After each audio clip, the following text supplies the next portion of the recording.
Hello everyone, welcome to Sanmarga classes. ಒಂದು ಚರಾಕ್ಷರವುಳ್ಳ ರೇಖಾತ್ಮಕ ಸಮೀಕರಣಗಳು ಅಧ್ಯಾಯದ 19ನೇ ಪ್ರಶ್ನೆಯನ್ನ ಗಮನಿಸಿ. ಬೀಜಗಣಿತೀಯ ಸಮೀಕರಣವನ್ನ ವ್ಯಾಖ್ಯಾನಿಸಿ. ಸಮೀಕರಣಗಳಲ್ಲಿ ಎಡಭಾಗ ಮತ್ತು ಬಲಭಾಗಗಳಿದ್ದು ಅವುಗಳ ನಡುವೆ ಸಮತೆಯ ಚಿಹ್ನೆ ಇರುವ ಚರಾಕ್ಷರಗಳನ್ನೊಳಗೊಂಡಿದ್ದರೆ ಸೊ ಅದನ್ನ ನಾವು ಬೈಜಿಕ ಸಮೀಕರಣ, ಬೀಜಗಣಿತೀಯ ಸಮೀಕರಣ ಅಂತ ಹೇಳ್ತೇವೆ. ಓಕೆ, ಸೊ ಇಲ್ಲಿ ಲೆಫ್ಟ್ ಸೈಡ್ ಮತ್ತೆ ರೈಟ್ ಸೈಡ್ ಏನಾಗಿರುತ್ತೆ, ಈಕ್ವಲ್ ಆಗಿರುತ್ತೆ.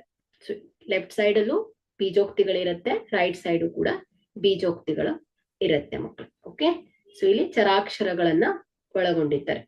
ಓಕೆ, ಸೊ ಎಡಭಾಗ ಮತ್ತು ಬಲಭಾಗಗಳಿದ್ದು ಅವುಗಳ ನಡುವೆ ಸಮತೆ ಚಿಹ್ನೆ ಇರುವ ಚರಾಕ್ಷರಗಳನ್ನೊಳಗೊಂಡಿದ್ದಾರೆ. ಓಕೆ, ಸೊ ಅದನ್ನ ನಾವು ಬೈಜಿಕ ಸಮೀಕರಣ. ಸೊ ಎರಡೂ ಕಡೆಯಲ್ಲೂ ಚರಾಕ್ಷರಗಳು ಇರುತ್ತೆ. Thank you.